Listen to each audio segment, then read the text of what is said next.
Hey, I don't know if you think Sunday's the beginning of the week or the end of the week. I know it's like technically the beginning, but you made it to Sunday. You made it through another week. That's a good thing, right? And I'm glad to see you guys. If you're new here, welcome to the basement. Welcome to church. My name is Joel, and I love to meet you after the service. I'm going to be out in our lobby, and so stop by and say hello if you're brand new. And if you weren't here at the very beginning, Cotter mentioned that today is our welcome lunch.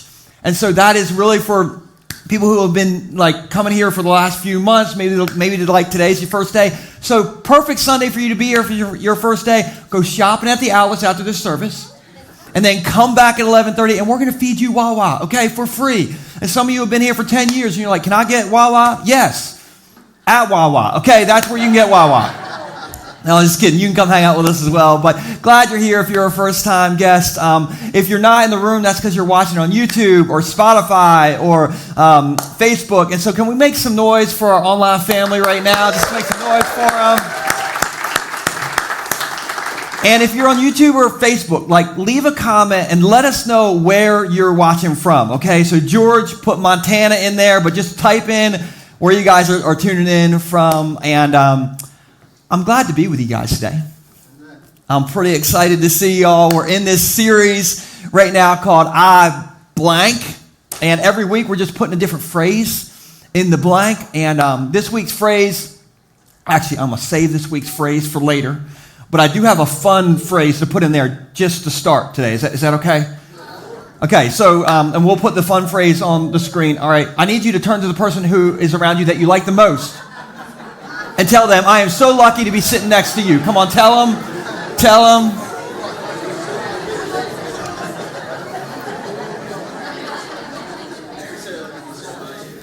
I think some of you are trying to get a date out of this. I'm just trying to have you say hello in church. Hey, I don't know if you're like me, but I cannot believe it is we're into November now. And so I know you're probably thinking about your Thanksgiving dinner menu. Some of you are thinking about when you're going to decorate for Christmas, which, by the way, who's already decorated at least a little bit for Christmas? Let me see your hands. Hands up. Okay, thank you for making us all feel like we are below average, all right? Overachievers in the room. My family, we do not have Christmas decorations set up yet. But I know, Christmas is in 43 days. And Thanksgiving is in, 10 days. Some of you are counting it down because you're going to see that family member, okay? But all these things are close, but I'm still dreaming about summer, you guys. And so I love sitting at the pool. I'm curious, who loves chilling at the pool? You love smelling like banana boat, suntan lotion? Let me see your hands. You guys are you're my people. Me and my wife, this is true. We go to our neighborhood pool every single day after work in the summer. We go so much that my 8 and 10-year-old kids, they complain about how much we go to the pool. They're like, we got to go to the pool again? I'm like, listen, when I was your age, I didn't have a pool. I had to walk to school. Uphill, in the snow, both ways. Come on, you boomers, you know what I'm talking about. So we had to, I'm like, we're going to the pool. And they're like, wow, okay. And our neighborhood pool, it should win an Academy Award for Best Drama of the Year. Anybody ever experienced some neighborhood drama? Who's experienced some neighborhood drama? Yeah, you should come to my neighborhood. All right, my neighborhood, Jesus said, love your neighbor as yourself. My neighborhood's like an Old Testament neighborhood. Like an eye for an eye, a tooth for a tooth kind of neighborhood. I've seen some wild stuff in my neighborhood. And so here's an example. One day this summer, I was at the pool with my kids, and my wife wasn't there, but I was at the pool with my kids, and there was this lovely family. And they were playing catch with a pool ball at the pool, okay? It was like the most American scene you've ever seen in your life, okay? I thought I was in an episode of Leave It to Beaver, you guys. And so you have the dad right here. We'll call him Ward Cleaver for fun, okay? He's playing catch with his son. Matt, you're going to be my son for a second. Let's play catch. They're just playing catch with a nice pool ball at the pool, just throwing it, and then it's back and forth. Everybody's having a great time. And then Ward Cleaver throws the ball. A bad throw. This really happened. The ball rolled under the lounger of somebody in our neighborhood's grandkid. Now, I don't like to judge a book by its cover, okay? But this guy was wearing golf shoes, khaki shorts, and a polo shirt to the pool in July. And so I was like, oh, Ward Cleaver just done messed with Country Club. And Country Club went country crazy when this ball rolled under his grandkid's lounger, okay? And so he picked up the ball. He started waving his arms and screaming at Ward Cleaver and his kid, okay? And he went to, we have a pool attendant. She's 77 years old. She's so sweet. He took the ball to sweet 77-year-old pool attendant, and he's like, the first thing he said actually was to Ward Cleaver before he went to the pool attendant. He said, are you a renter or an owner? When he said that, I texted my wife. I was like, you need to get to the pool right now. You need to get up here. Because the guy was like, oh, our family's just renting in the village. I'm like crawling under the loungers, okay? And so he takes the pool ball to the pool attendant, and he's like, this renter is throwing an illegal ball at the pool, and you need to fix it because I'm an owner. I was like, and so she's a sweet lady, okay? And you're allowed to have, a pool ball in our neighborhood, okay, as long as it's soft, okay? So she tests the ball. She's like, it's good. This is fine, okay? And that scared me. And the guy was like, I'm gonna call the HOA president. Oh, Lord, yeah, that's right. And then Ward Cleaver was just like, you know what? We're just going to play catch anyway. So this guy's flipping out. He's yelling all kinds of things. So they just start playing catch again. Everything is good. Except that Country Club is now cussing at the pool. I was like, I don't remember those words in Leave It to Beaver. Okay, I do not remember those words. And so he's cussing. And then, he gets out his phone and starts filming Ward Cleaver and the Beav playing catch. And it's not 2023 unless there's somebody with a phone, filming it. Finally, he says, hey, I'm going to call the cops. I'm not kidding. You're going to not believe this, but this is the second time I've heard somebody threaten to call the cops at my neighborhood pool over a ball. So anyway, the HOA president comes, and, old Country Club is losing his mind, and he says, you need to ban balls from the pool. I'm thinking, we need to ban polo shirts from the pool. You know what I'm saying? I mean, it was a situation at the neighborhood pool. And I tell you all that, okay, because somehow Old Country Club thought life was all about him and what he wanted. That's what he thought. Life was all about me and what I want. Now, I thought Country Club was a little crazy that day. But if I'm honest, sometimes I sort of kind of live like life is all about me too. So I wrote a message for myself today. And the blank that we're going to have today is, I think life is all about me. And so turn to the person next to you and say, that's right, buddy. You better get it right. You better get it right. My life is all about me. Guys, it's so easy. It's so easy to live like life is all about us. It's so easy to think that the neighborhood pool needs to cater to my rules. It's so easy to think, I just want to do what I want to do today. I want to go on vacation where I want to go on vacation. I want to spend my money the way I want to spend my money. I need to find the one for me. I'm picking out where we're going for lunch today. I want to watch what I want to watch on Netflix today. Ooh. You feel that? That's the Netflix nerve. Who wants to watch what you want to watch on Netflix? Come on. Have you ever had an argument about the streaming wars, right? And so it's so easy to think life is all about me. How's that phrase go? I got to look out for number what? Number one. Got to look out for number one. Now, I'm curious, if you sort of kind of sometimes live like life is all about me, myself, and I just need you to raise your hand. Come on, let's admit it in church. Be honest. Raise it up high. Okay, that's actually worse than I was thinking it'd be. I'm sort of out on a limb here. I don't know how to do this. No, listen. The bad news is, life isn't about me. Life isn't about you. And today, today's big idea, and we'll put this on the screen. is the more I live like life is all about me, the more unhappy I am. But the more I live like life is all about we, the happier we all are. Isn't that true? The more I live like it's all about me, the more unhappy I am. But the more I live like life is all about we and the people in my circle, the more happy we all are. But I'm not there yet. Are you there? I'm not there yet. And if you're not there, I got good news. The 12 disciples weren't there either, so be encouraged. So today I want to tell you about James and John, these brothers. Everybody say James and John. So one day, this is a setup. One day, Jesus is having a chit-chat with his 12 disciples. And it's a serious talk. It's like a family talk. It's a serious one because Jesus is like, hey guys, this is it. They're about to get me. They're about to arrest me. I'm going to suffer. This is not a drill. This is the real deal, guys. And so Jesus is having a serious chit-chat, but the disciples, they can't focus because they just got done arguing about which one of us is the greatest. These are the 12 most holy guys in the Bible are arguing about, hey, who is the greatest? And, you got Judas. Judas is like, I'm the greatest because I have the highest net worth.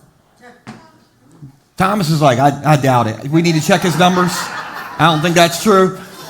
They're arguing about who is the greatest in front of the Jesus. Like, how crazy is this? Like, Jesus is like, did you all eat some bad hummus? What is going on? And so then James and John think when Jesus says, hey, I'm about to suffer, they're like, this is our moment to send our mother in to request that great us get our own personal thrones next to Jesus in heaven. Let me just read you this story, okay? Matthew 20, starting in verse 20. Then the mother of James and John, the sons of Zebedee, somebody say, Mama is in the house. James and John's mom comes in the house, comes to Jesus with her sons, and she knelt respectfully to ask a favor. What is your request, he asked. She replied, in your kingdom, please let my two sons, James and John, sit in places of what? Honor next to you. One on your right and the other on your left. Okay, now I don't know if you're tracking with this, but Mama just requested that James and John get a lazy boy throne next to Jesus in heaven, okay? But Jesus answered by saying to them, you don't know what you're asking. Now, quick question. Are James and John living like life is all about them right now in this moment? Yes. Oh my goodness. And what Jesus is going to teach them and us today is that if you want a greater life, you got to live for a greater purpose than just yourself. If you want a greater life, you got to live for a greater purpose than just yourself. And so how do we do that? Well, I got two ideas for you today. We'll put this first one on the screen. It says this. First off is replace living for yourself with living for God's glory. Amen. Replace living for yourself with living for God's glory. Now, this summer, I was talking with my mom. My mom is so sweet. I love my mom. She's probably watching this, probably not live, but later. She always watches on Monday or Tuesday. My mom is the best. One day I'm talking to her this summer, and she was like, honey, I got to tell you something serious. Now, does anybody ever just throw that sentence out at you and freak you out? Or text you that, hey, we have a serious talk? Can you just tell me what it is? The subject? Okay, so my mom did that, and I'm a professional warrior, so I'm like, oh my goodness, is everything okay? And she's like, well, your father and I, and then she paused. I'm like, this involves dad? What? And she's like, your father and I, we just had our dryer vent cleaned, honey. I'm like, that's it? That's why this is a serious conversation, Mom? And she's like, we just had our dryer vent cleaned. And she was like, you will not believe how much lint they got out of our dryer vent. It's our house could have burnt. Honey, you really need to get your dryer vent cleaned. I'm like, well, how much did you pay to get your dryer vent cleaned? She was like, $250. I was like, I will let my house burn. $250 on lint cleaning services? And so I was like, no, I'm not gonna do that. And my wife was standing there, and she was like, honey, we should really do that. I'm like, did you two plan this conversation? And so apparently, I have some lint warriors in my life, and so I was like, fine, I'll clean the dryer vent all by myself. And so I ordered a dryer vent cleaning kit on Amazon for $27. Woo!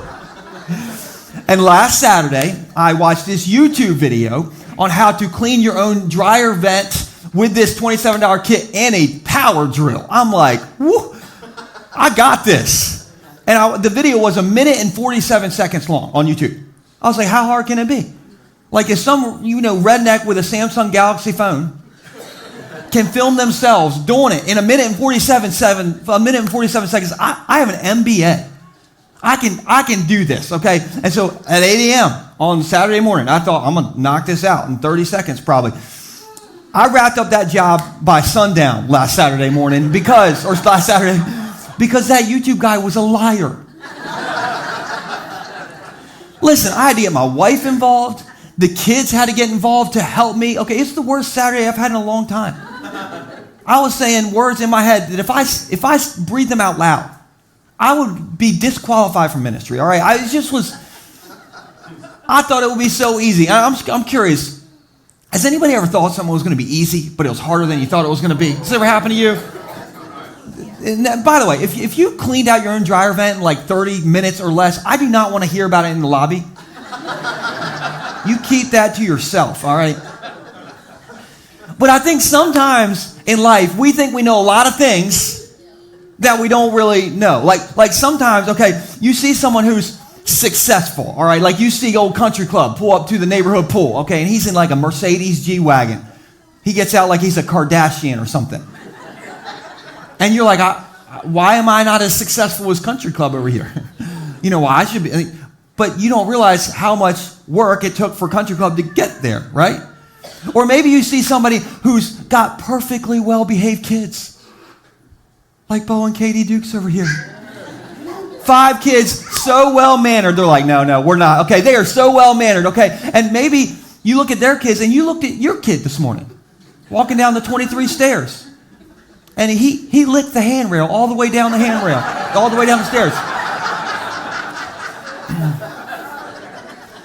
And you're looking at your kid licking the handrail, and you're like, why can't my kids be like these kids? But you don't know how much intentional parenting and hard work they have put into their kids, right? Or, maybe you see the sweet married couple across the road that live, across the road from you, and they're older, but they're so sweet. They love each other, and you look at your honey bunches laying on the couch, and you're like, ugh. No, I'm kidding. That's messed up.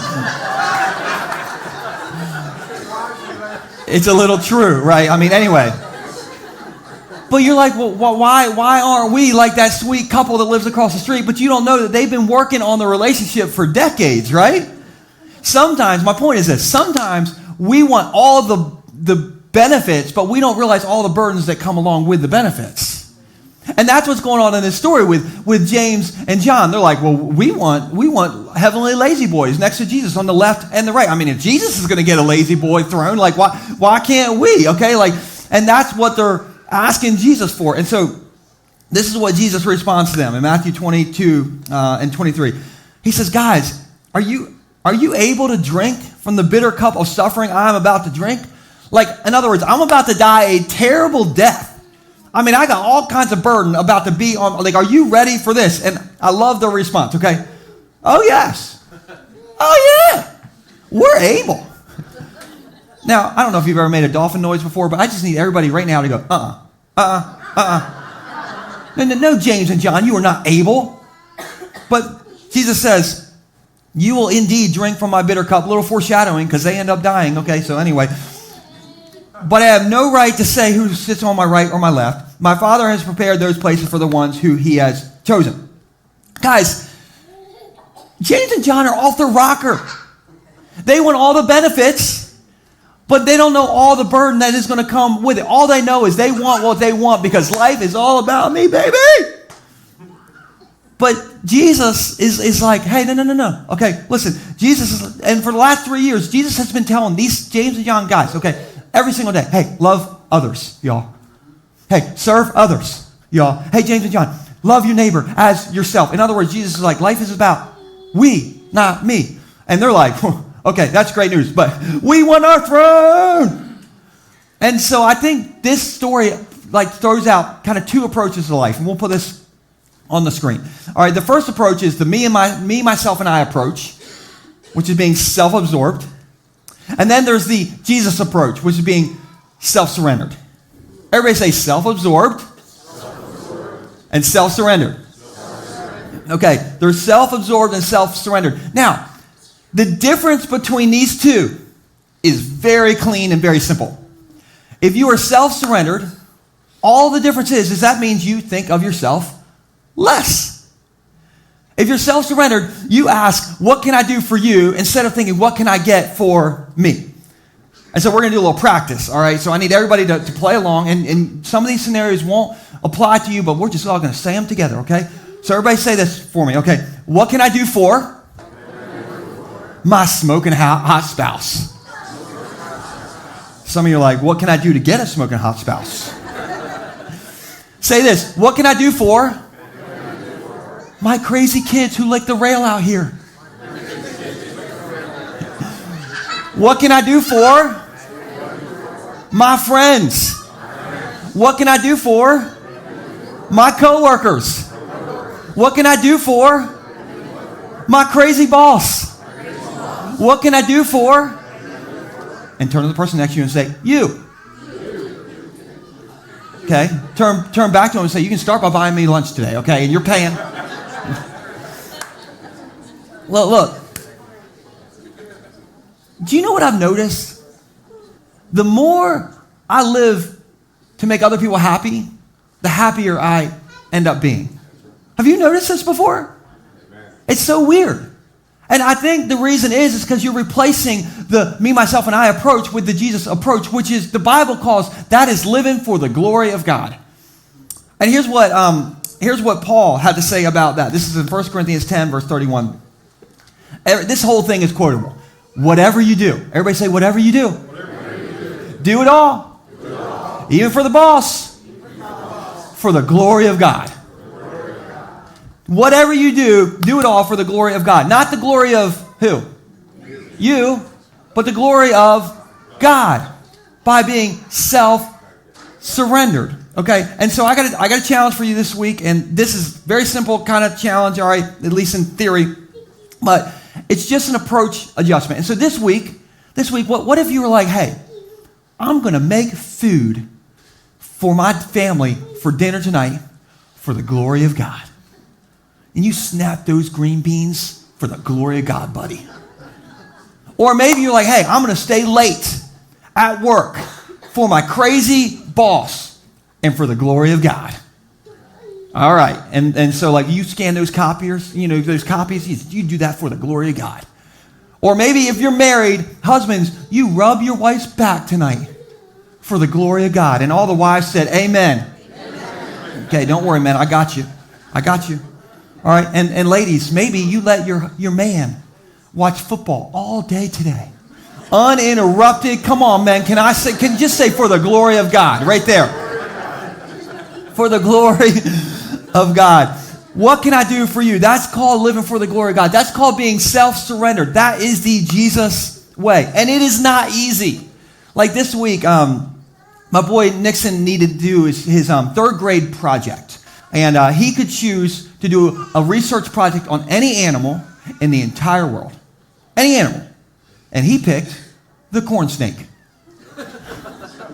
Any animal, and like he picked a corn snake. I hate snakes, okay?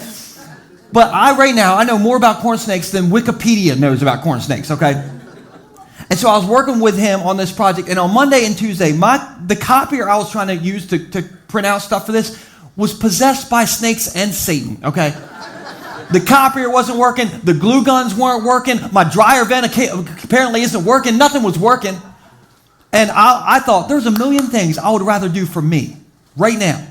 But then I thought, well, Joel, you got to preach on Sunday about this. And so you got to get yourself together, just hit reprint, send it to the copier. You're going to make the best darn third grade report on corn snakes that Miss Polly has ever seen, and you're going to do it for the glory of God, buddy. And I realized, listen, I got so far to go in this, but I'm realizing that if I want all the benefits of having a great relationship with my kids, if I want all the benefits of having a great relationship with my wife, if I want all the benefits of having a great relationship with my friends, then I got to replace being self-absorbed with being self-surrendered for the glory of God. Everybody say, for the glory of God. Okay, here's the last point. And this is sort of like the first point, but go along with me. Replace serving yourself with serving others. Now, I'm curious, how many of you are competitive when it comes to board games? Come on, if like you don't mind losing a friendship as long as you win at Monopoly, let me see your hands. You are the sick people in the room, okay?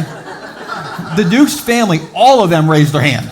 So that's got to be interesting over there. How many of you know my wife in any way? Like you know her, a little bit, a lot? Okay. Would you agree that my wife is sweet and kind and amazing? I hope you say yes, because I'm up here. Okay, she is sweet and kind and amazing. Until you play a board game with her. She will cut you, man.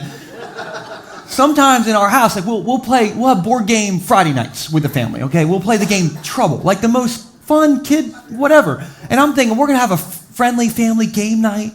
We're going to make memories. Okay, yeah, we make memories. Because Stacy will make me and Nixon memorize the Trouble rule book for anything we get wrong, okay? And we're like crying. Stacy will be sending Nora's little Trouble pieces back to home base while she's like running around the whole thing, winning. My sweet, kind wife, she will destroy our kids at Trouble, and she loves every second of it. I let my kids win because I'm a loving father. She will but I am not competitive at board games. But I found out recently I am competitive at pickleball. And so me and my wife, we like to play together on the weekends. A few weekends ago, we played together. We took a picture of ourselves before we played, and here's us before we played. This is when we still had the butterflies for each other, you know what I mean? Because then we started playing, and Stacy, my wife, is good at pickleball, so she was winning. And I can't let her win, because I want to win. I'm competitive at pickleball. And so she's up, but she hits a pop-up to me. And so the ball's like, it's just slow motion coming to me. And I am salivating. I'm like, I'm gonna hit this ball so hard, I put a hole in the court. And she's gonna be so impressed. And so the ball comes to me. I hit that thing like, it's Babe Ruth. And it hit, listen, it was like a meteorite, okay? It just flew, but it did not hit the court. It hit Stacy directly in the face. So I immediately set up a budget for marriage counseling. Listen, Trouble is just not a game. It happens in real life. Here's a picture of us afterwards. I think we have a picture of us afterwards. Okay, you can't really tell in this picture, but her cheek is swollen. Okay, it was not good for our marriage, y'all. But I won. I'm competitive at pickleball. I'm even competitive in the grocery store. Like when I go to the grocery store, I look at all the lines, the checkout lines, and I do like Harvard level analytics, you know what I'm saying? And I look at the cashiers, and I look to just see which one is most motivated. Like I'll be like, yeah, no, not her. No, he doesn't really look like he takes his job too seriously. I want the person who they are an overachiever and they have been drinking Red Bull all morning long. They're scanning like this. And when I pick a line, I put a ghost runner in the line I did not pick. And so all I got to do is beat my ghost runner out of the store because I want to get in first place. I need to be the champion of Aldi, you guys. And is anybody sick and you do any of this stuff? Come on, let me see your hands. A few of you. That's right. Okay, we're sick. We need help. Listen, we all like to be first at something. If you like to be first at something, it doesn't matter what it is. I just need you to index finger and just sing, "We are the champions. We are the champions of the world." Okay, anyway. We all want to be first at something. Back to the story with James and John. All right. They had requested that they get, these heavenly thrones, and Jesus is like, hey, I'm going to suffer and all this. And after they had requested, or their mother had requested these thrones, the disciples start arguing again about who is the greatest. Again. They're arguing about who is the greatest. And Peter's like, I'm the greatest disciple. I'm number one. Bartholomew, nobody even knows you're a disciple, man. Some of you are like, what? Was he a disciple? See, that's my point. Nobody knew. He was, a disciple. So they're arguing about who is the greatest. And so they have this wrong mentality. And Jesus says this to them. He says, among you, let's just say, among Jesus followers, It'll be different. Whoever wants to be a what? Does that sound like first place? Who wants to be a champion? Whoever wants to be a leader among you must be your servant. And whoever wants to be first among you must become your slave. For even the Son of Man, Jesus talking about himself, even I came not to be served, but to serve others, and to give his life as a ransom for many. That last verse, that's like a Jesus mic drop moment. In other words, he's like, hey, do you want to be first, Robbie? Put yourself last. He's like, hey, Matt, you want to be like the greatest disciple? Okay, we'll become the greatest servant. And those are like Jesus mic drop moments. Now, can I brag on you guys for a second? You guys are the greatest I've ever seen at this. You guys are so stinking good at serving others. I was at our Fall Fest a few weekends ago upstairs, and I was eating an apple cider donut. Is that what those things are called? All I know is it was heaven. It was so good. I'm eating this. I got the sugar and cinnamon all over my hands. And Anita from our church comes up to us and she's like, hey, can I talk to you for a second? I'm like, you can, but just know I'm going to eat this donut while you speak, okay? And so she was like, well, I was just in the hospital because of a procedure I had. And she said somebody from our care team at the church, called me. And by the way, shout out to our care team. If we got some care team people in the room at the church. If you need some care, all you got to do is scan that QR code and just write in a prayer request. We have a whole team of people who will pray for you. Back to Anita. She's like, I got a call from, somebody on the care team. And the person that she got a call from, we have a picture of the person. It was none other than Miss Patsy!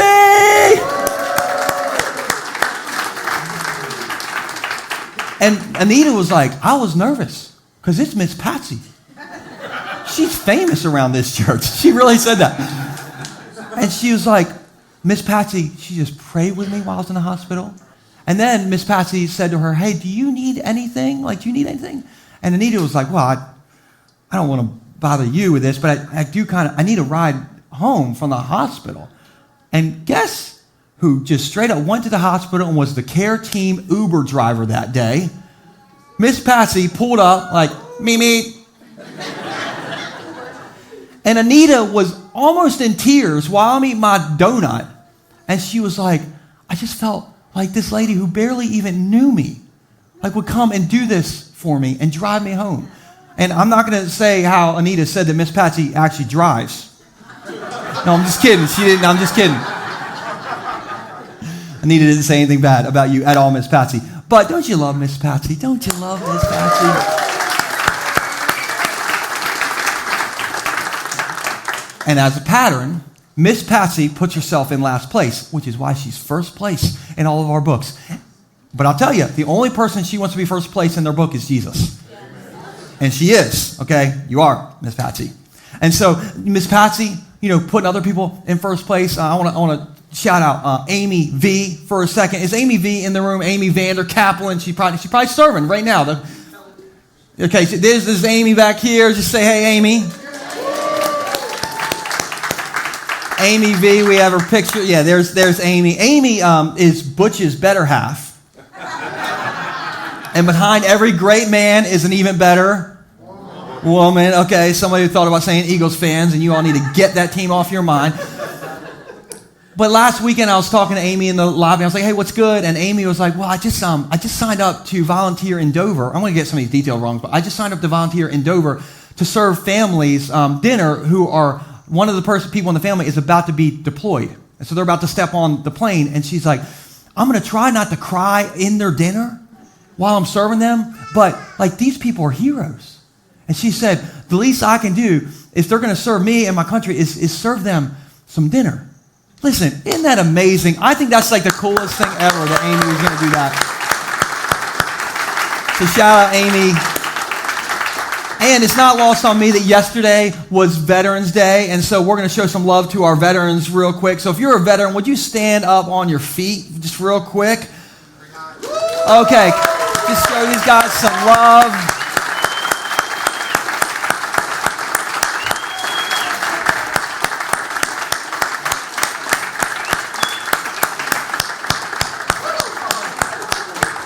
You guys stand up, stay standing. You guys are heroes. Hold on. Hey, stay standing if you can. Listen, you guys, there's no words, but thank you.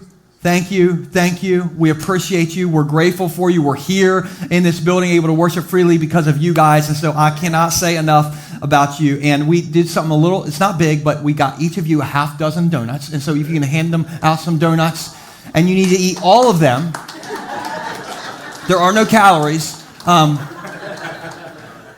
the real reason I wanted them to have a box of donuts is because if you see somebody walking around carrying a box of donuts after the service, you tell them, thank you. Amen. All right? Thank you, guys. You guys can take a seat.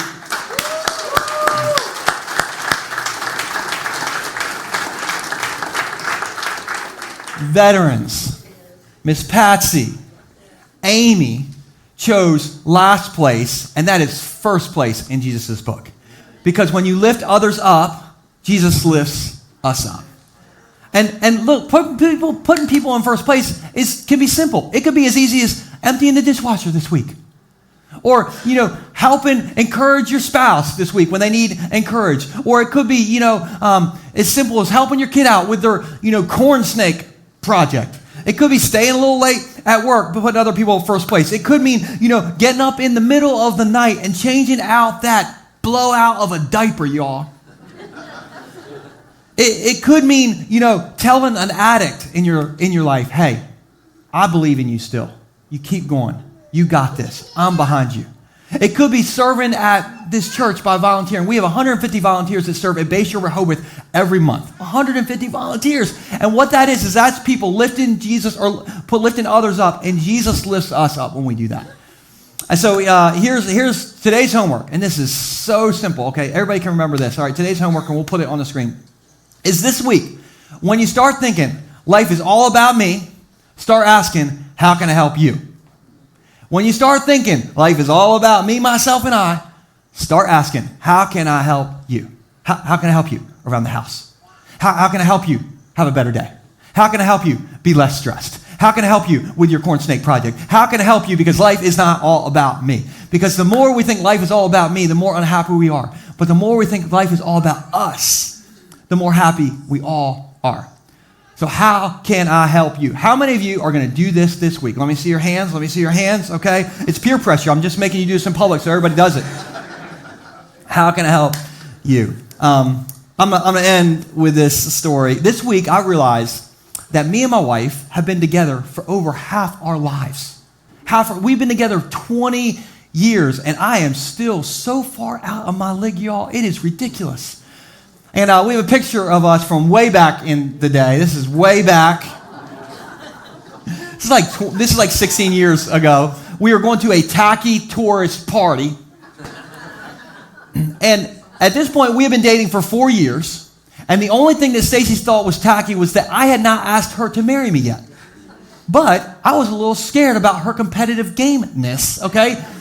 No, I'm just kidding. I so much wanted to marry Stacy. And so I remember about this time in our relationship, I drove up to Robbins Diamonds in Christiana. And I was going to buy the best ring I could buy on a church staff person's salary, okay? So lower expectations. So I walked in, I was like, Robin, I need your tackiest diamonds because I had $4,000, which, 20 years ago, I thought was pretty good with inflation. And so I remember, a 3/4 carat princess cut banger of a diamond. I thought, there's an 87% chance she'll say yes to this Hope diamond, man. And so I remember I was checking out. The sales lady was checking me out, or not checking me out. Okay, she was checking out the diamond. Let's get this story right. Stacey's going to be in the next service. I got to tune this up. So I'm checking out. It's the most expensive thing I've ever bought in my life. And I'll never forget, the sales lady was like, this is a nice starter diamond, Joel.